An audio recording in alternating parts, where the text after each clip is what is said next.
Buen día, bienvenidos a la materia de Historia de la Iglesia. Este día, para darle continuidad de la Iglesia Pentecostal, vamos a ver la parte que nos corresponde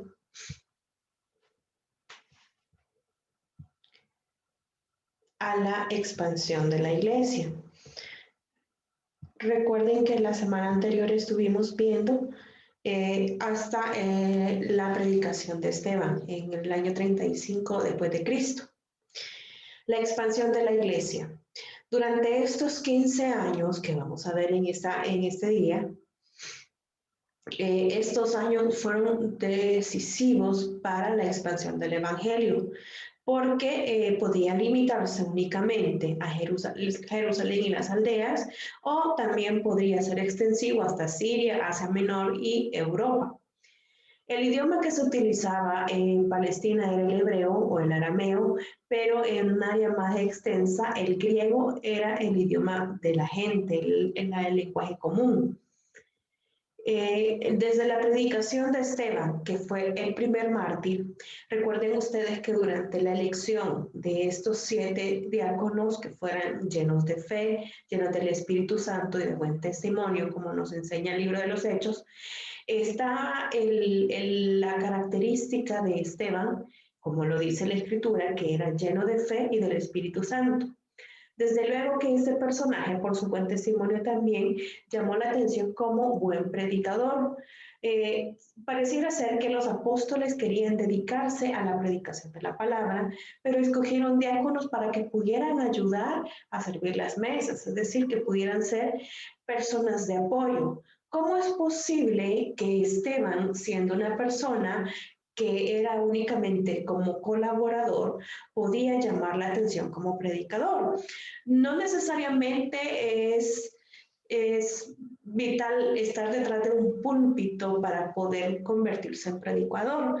La misma escritura nos enseña, como el apóstol Pablo, que nosotros somos cartas leídas y que a lo mejor nuestras actitudes, nuestras acciones, nuestra forma de trabajo puede prácticamente hacer lo que nosotros no hemos hecho durante una conversación. ¿Qué quiero decir con esto? Que nuestras palabras pueden decir mucho de nosotros, pero a veces nuestras acciones, una pequeña acción puede demostrar más de lo que nosotros pudimos haber convencido a alguien. Entonces, el testimonio de Esteban era que llamaba la atención como predicador, hacía grandes prodigios y señales entre el pueblo, nos enseña el versículo 8. Fue el primero en la iglesia de tener la visión de un evangelio para todo el mundo, y fue eso lo que le llevó al martirio, a su sufrimiento. En el versículo 9 del capítulo 6 se menciona que los de la sinagoga llamada los libertos, buscando la definición, los libertos son personas que habían sido esclavos y que luego se les dio libertad.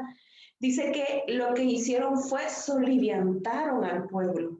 Ese término quiere decir incitar a una persona que adopte una actitud rebelde o de protesta, insolentar. Aquí la menciona la escritura como soliviantar. Luego vemos más adelante en el capítulo 8 la persecución efectuada por Saulo. Y vemos específicamente en el versículo 1 que Saulo tomó parte en el asesinato de Esteban, llegando a ser jefe de una terrible persecución de los discípulos de Cristo. ¿Qué es lo que hacía él? Bueno, la misma escritura nos enseña que arrestando, atando y azotando tanto a hombres como a mujeres, la iglesia de Jerusalén fue disuelta en ese tiempo y sus miembros fueron esparcidos a otros lugares. Desde luego que esta expansión tenía propósitos divinos para que pudiera también propagarse el evangelio, pero donde quiera que iban, a Samaria, a Damasco, se constituían en predicadores del evangelio y establecían iglesias. De este modo, el odio de Saulo no vino a ser pues perjudicial, sino por el contrario vino a que se pudiera propagar la iglesia. Dice el versículo 4 y 5, pero los que fueron esparcidos iban por todas partes anunciando el evangelio. Uno de ellos fue Felipe. Entonces Felipe, descendiendo a la ciudad de Samaria, les predicaba. Luego, estando Felipe en Samaria, nos revelan los versículos 4 en adelante, por causa de la persecución y el propósito que en Samaria se predicara. Después de la muerte de Esteban, encontró refugio entre los samaritanos. Recuérdense ustedes que judíos y samaritanos no se llevan, que eran despreciados por los judíos. El hecho que Felipe empezara a predicarles demuestra que había sido liberado de sus prejuicios judíos. Porque no podían estar juntos, mucho menos comer. Estableció una iglesia en Samaria que fue debidamente reconocida por los apóstoles Pedro y Juan. La primera iglesia fue fuera del seno del judaísmo. También Felipe predicó y fundó iglesias en las ciudades de Gaza, Jope y Cesarea, ciudades gentiles, pero todas tenían una extensa población judía. Aquí vemos cómo el evangelio tendría necesariamente que entrar en contacto con el mundo pagano. ¿Con qué propósito? No con el propósito que los paganos se convirtieran a ellos, sino, que los paganos se convirtieran y pudieran profesar la fe, no que los creyentes se convirtieran al paganismo. Luego tenemos en el capítulo 9 de Hechos cómo Pedro en Jope y Cesarea realizan milagros. Uno de ellos es Dorcas es resucitada y la apertura de los gentiles. ¿De qué manera? Bueno, a través de Cornelio. Dice que Pedro llega a Jope, es una ciudad situada en el litoral del Mediterráneo, es uno de los puertos importantes, y en ese lugar realizaron algunos milagros, por ejemplo, resucitar a Tabita o Dorcas. Ahí mismo tuvo una visión de un gran lienzo, en el cual para Pedro era como ver animales inmundos y que Dios le estuviera diciendo que pudiera comer. Entonces, desde luego que hubo un conflicto interno porque él sabía que eran animales inmundos. Y una voz habló a Pedro y le dijo, lo que Dios limpió, no lo llames tú común. Inmediatamente después llegaron mensajeros de Cesarea, 30 millas hacia el norte, pidiendo a Pedro que fuese a instruir a Cornelio, un oficial romano devoto. Pedro, en ese lugar, bajo la dirección del Espíritu Santo, predicó el Evangelio a Cornelio y a sus amigos y lo recibió en la iglesia por el bautismo. El Espíritu de Dios testificó la aprobación divina por un derramamiento que fue semejante a el día del Pentecostés. Vemos aquí la labor de Pedro realizando o instruyendo a gentiles. Hace mención que Cornelio era un oficial romano devoto. Luego el capítulo 9 nos narra acerca de ese encuentro que el apóstol Pablo tuvo con el Señor. Después de ser un perseguidor, después de arrastrar a hombres y mujeres a las cárceles, encarcelarlos, Saulo, ese perseguidor, fue un instrumento útil en las manos de Dios. Fue sorprendido en su camino a Damasco por una visión del Jesús ascendido. ¿De qué manera? Algunos mencionan que probablemente fuera en algún caballo, porque dice que cayó a tierra, pero no necesariamente. Su posición había sido especialmente severa en contra de la doctrina, que eliminaba las barreras entre los judíos y gentiles. Pero cuando él tuvo un encuentro con el Señor, cuando él tuvo una conversión, inmediatamente él adoptó las ideas de Esteban y fue mayor que Esteban en llevar adelante el movimiento de una iglesia cuyas puertas estaban abiertas para todos los hombres. No había restricción de predicación, no había restricción que pudiera entrar alguien, ya fueran ellos judíos o gentiles. En toda la historia del cristianismo, ninguna conversión a Cristo ha traído o trajo resultados tan importantes al mundo entero como la de Saulo el perseguidor. ¿Cuántas cartas paulinas se escribieron? ¿Cuánta conversión? ¿Cuántas iglesias fueron fundadas? ¿Cuántos viajes misioneros fueron realizados por este hombre que había sido el perseguidor en tiempos pasados, pero que ahora era un mensajero de parte de Dios? Esto nos enseña la Escritura cuando nos dice que al que más se le haya perdonado, más ama. Cuántas cosas el Señor nos ha perdonado a nosotros y cuánto nosotros le amamos, y por esa es la razón que nosotros también le servimos. Después de esto fue el apóstol Pablo. Y aquí es notorio cuando el Señor nos cambia, nos da una nueva oportunidad y ya no somos el pecador, la pecadora, me dijo, ahora ya nos llama hermanos y nos hace formar parte de la familia de Dios. El término cristiano aparece por primera vez en el versículo 22. La iglesia en Jerusalén fue esparcida por todas partes.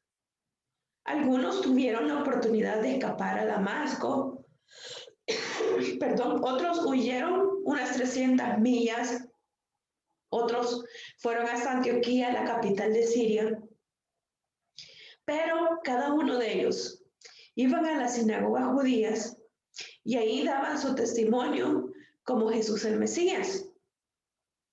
Cada sinagoga tenía un lugar separado para los adoradores gentiles.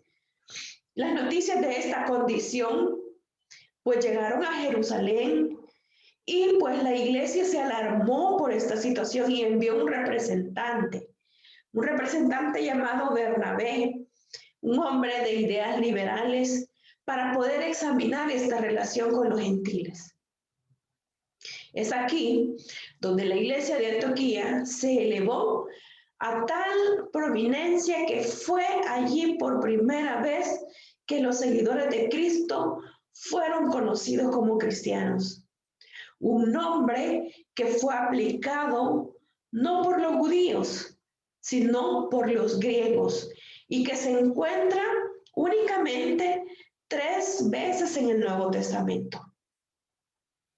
Los discípulos en Antioquía enviaron ayuda a los santos pobres que estaban en Judea en tiempo de hambre. Y sus dirigentes y maestros eran hombres eminentes en la iglesia primitiva.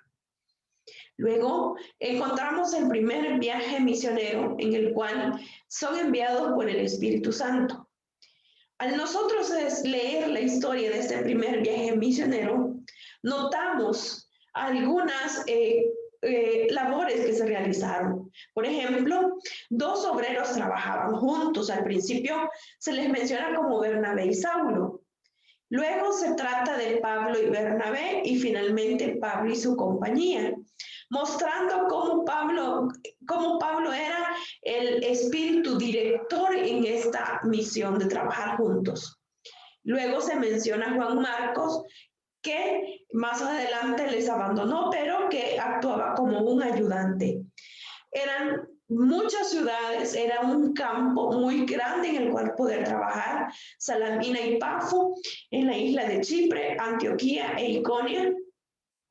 Luego comenzó en la sinagoga, predicaba la palabra a los judíos, porque ahí en las sinagogas todo judío tenía derecho a hablar, especialmente un rabí acreditado como Pablo. ¿Por qué razón? Porque Pablo fue instruido a los pies de Gamaliel en una escuela, era siempre él muy bienvenido. También, ¿qué realizó? Bueno, visitaba nuevas iglesias fundadas. Derbe, tenemos el ejemplo, la última ciudad visitada, en lugar de pasar por las puertas de Sicilia y regresar a Antioquía. Tornaron hacia el oeste y volvieron por el camino que habían recorrido. Visitaron las nuevas iglesias que había fundado en su viaje hacia el exterior y nombraron ahí ancianos según el plan de la sinagoga. Luego, en el año 50 después de Cristo, en el capítulo 15 del libro de los Hechos, se da el concilio de Jerusalén y la circuncisión de los gentiles para salvación. Como en toda sociedad, hay 2 grupos de opositores. Podemos decir, en el ámbito político hay una derecha, hay una izquierda. Pero en esta sociedad o grupo organizado habían 2 clases representadas. Por ejemplo, estaban los conservadores, o también se le puede llamar ortodoxos, que están apegados lo más posible a la ley o a los rudimentos o a los reglamentos de esa nación. Y están los progresistas. El elemento ultrajudío en la iglesia, es decir, los conservadores, sostenían que no podía haber salvación fuera de Israel. De ahí que todos los discípulos gentiles debían recibir la circuncisión y observar las reglas judaicas. Es decir, que para poder tener salvación, lo que tenía que hacer un gentil era tener que circuncidarse, porque era una de las prácticas judías, para poder y también observar esas reglas judaicas. Pero los maestros progresistas, los dirigentes progresistas, encabezados por Pablo y Bernabé, declaraban ellos que el evangelio era para judíos y gentiles bajo las mismas bases de fe en Cristo, sin tomar en cuenta la ley judaica, es decir, sin tener que hacer esas prácticas judías, ellos podían ser salvos, podían pertenecer. Entre esos dos grupos surgió una controversia que amenazó con dividir la iglesia, y finalmente se celebró el concilio en Jerusalén para considerar la cuestión del estado de los miembros gentiles y establecer ellos una regla para la iglesia, llegando a la conclusión de que la ley ataba únicamente a los judíos y no a los gentiles creyentes en Cristo. Con esta resolución se completó el periodo de transición de una iglesia cristiana judía a una iglesia para toda raza y país. Y el evangelio ahora podía seguir adelante en su constante expansión. Por la decisión del concilio en Jerusalén, la iglesia quedó libre para poder iniciar una obra mayor, es decir, que el alcance iba a ser mayor, destinada a llevar a toda la gente, de toda la raza, de todo el país, al reino de Jesucristo. ¿Qué se esperaba? Bueno, de los judíos se esperaba que continuasen en su obediencia a la ley judaica, aunque las reglas eran interpretadas ampliamente por tales dirigentes como Pablo, y de los judíos se esperaba que podían entrar al redil cristiano por medio de una fe sencilla en Cristo y una vida recta, sin someterse a requisitos legales o prácticas judaicas que estaban pretendiendo los judíos. Aumentaban los judíos, aumentaban los gentiles y los judíos estaban disminuyendo. Casi en todas las partes durante esta época eran los judíos los que instigaban persecuciones en contra de los cristianos.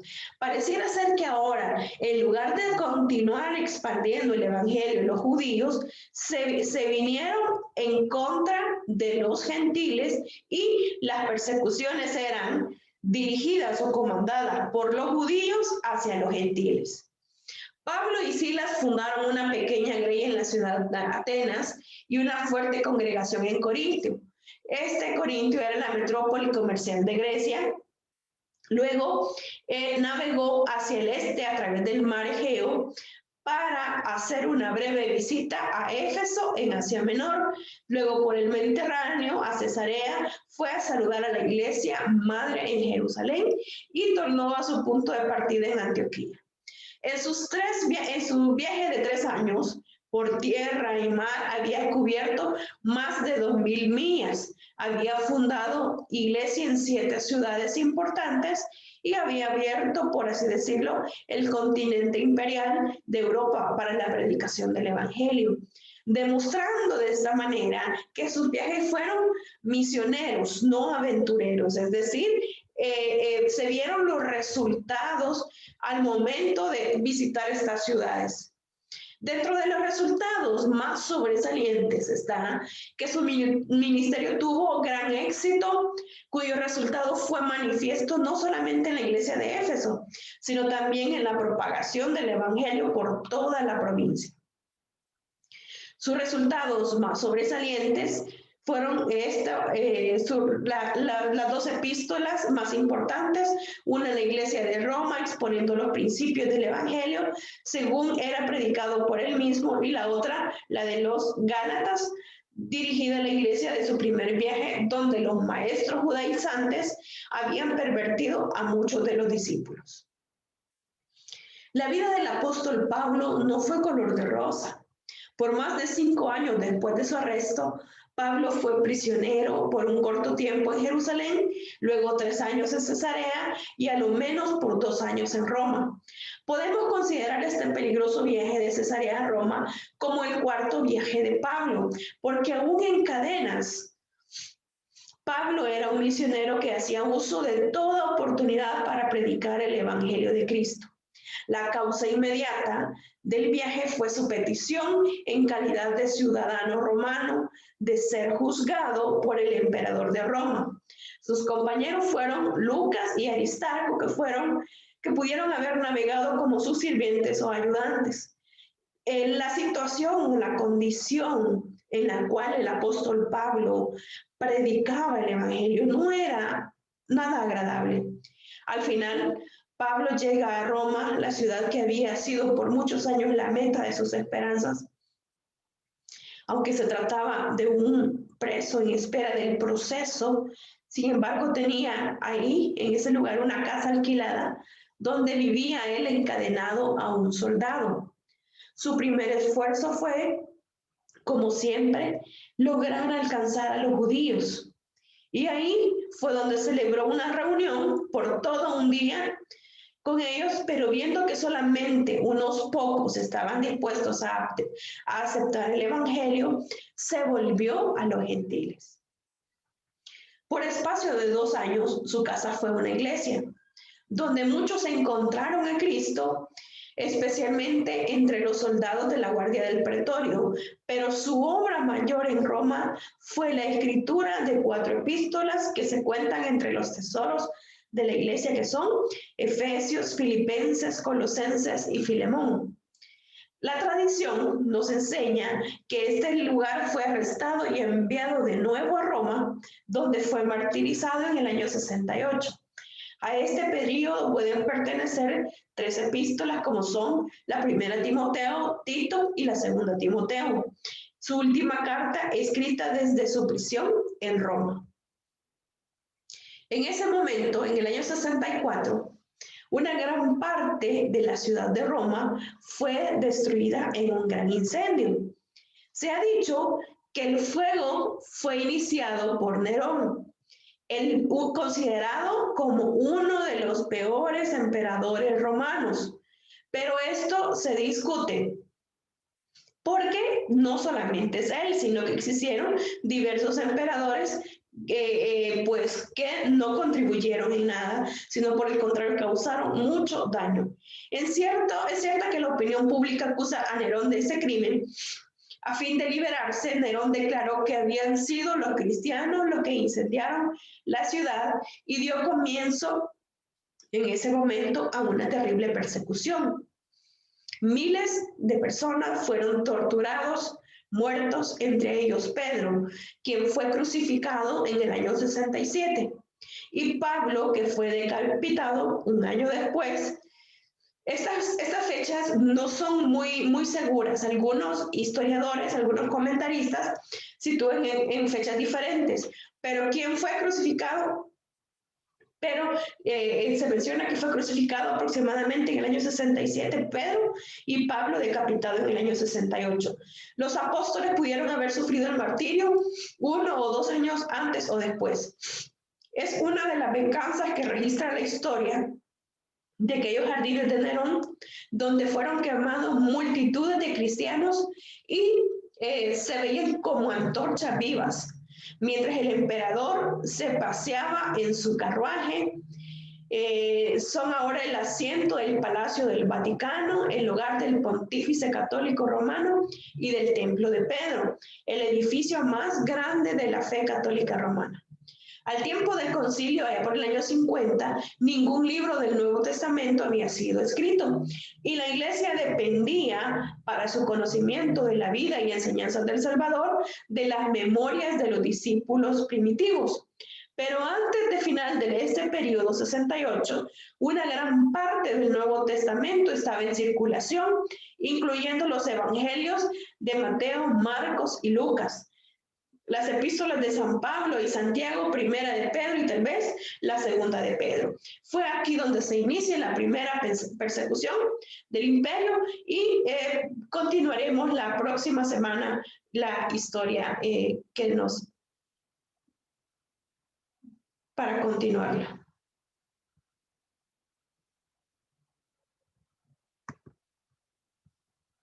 Gracias por haberme acompañado y nos vemos la próxima semana.